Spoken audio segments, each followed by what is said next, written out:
Гүлнара Хайдарова. Мин дә үстем. Ерак Австралияның бір урманында Ру исемле көңгөрә малайы яши.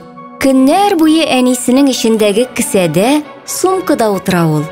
Тугач ук бу җылы һәм уңайлы урынга кереп утырган иде. Тәмле һәм туклыклы сөт эчә-эчә зур булып үсеп тә җитте. Тик үссә дә, Руның бу рәхәт җирдән бер дә чыгасы килми.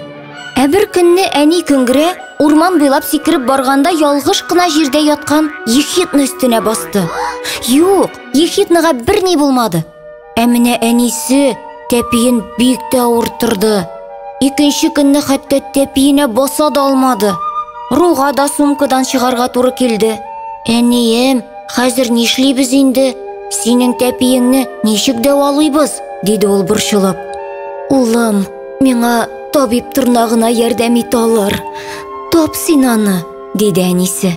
Руның табиб тырнаны бер дә күргәне юк иде. Шулай да ул аның кош булуын чамалады. Кошлар гадәттә күктә оча һәм биек агачларда оя кыра дип искә төшерде ул әнисе сөйләгәннәрне.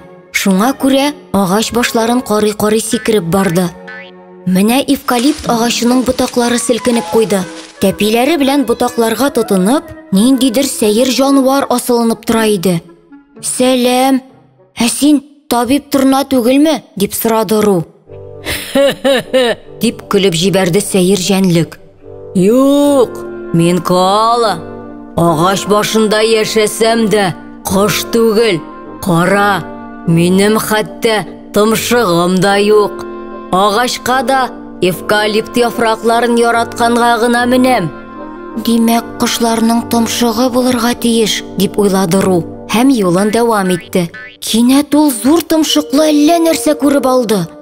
Сәлам, ә син табиб тырна түгелме? Дип сорады көңгөрә малайы. Юк, мин үрдәк борын, дип елмайды яңа танышы. Балаларымны йомыркадан чыгарсам да, мин кош түгел. Ә сиңа табиб тырна нәрсәгә кирәк? Әнием ялгыш Ехидны өстенә басты да, тәпиен авырттырды. Миңа табиб тырнаны табарга кушты. Ә мин аны таба да алмыйм. Әниемнең сумкасында утыра-утыра берни күрми калганмын. Борчылма, мин сиңа булышырмын, дип юаттаны үрдәк борын. Табиб тырна әнә теге сазлык буенда яши. Ул бик озын буйлы, зур тымшыклы кош. Син аны шунда ук танырсың. Үрдәк борынга рәхмәт әйтеп, Ру сазлык буена китте. Ул озын аяклы тырнаны әллә каян күреп алды. Исәнмесез, табиб тырна, дип сәламләде көңгөрә малайы яңа танышын. Сәлам, сәлам, дустым, дип елмайды тырна. Нәрсә булды?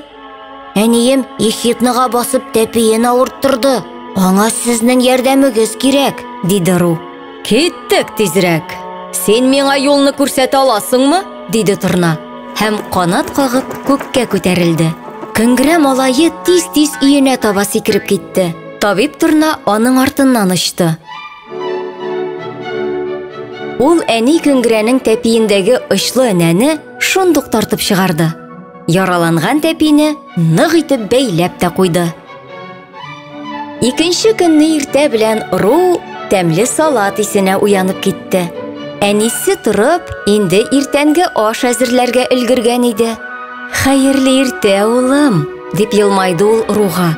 Әйдә, тиз генә иртәнге ашны ашыйбыз да, табиб тырнага рәхмәт әйтеп кайтабыз. Тәпиемнең авыртуы да бетте. Рәхәтләнеп йокладым. Тәмле салатны ялт иттергәч, Ру әнисе белән өйдән чыкты. Әни көңгөрә улының гадәттәгечә сумкага кереп утырмавын, ә янында сикергәләп баруын күреп гаҗәпләнде дә, куанды да. Әнисенең сораулы карашын күреп, Ру: "Әйе, әнием, мин хәзер үзем дә йөри алам", диде. "Мин бит инде дә үстем",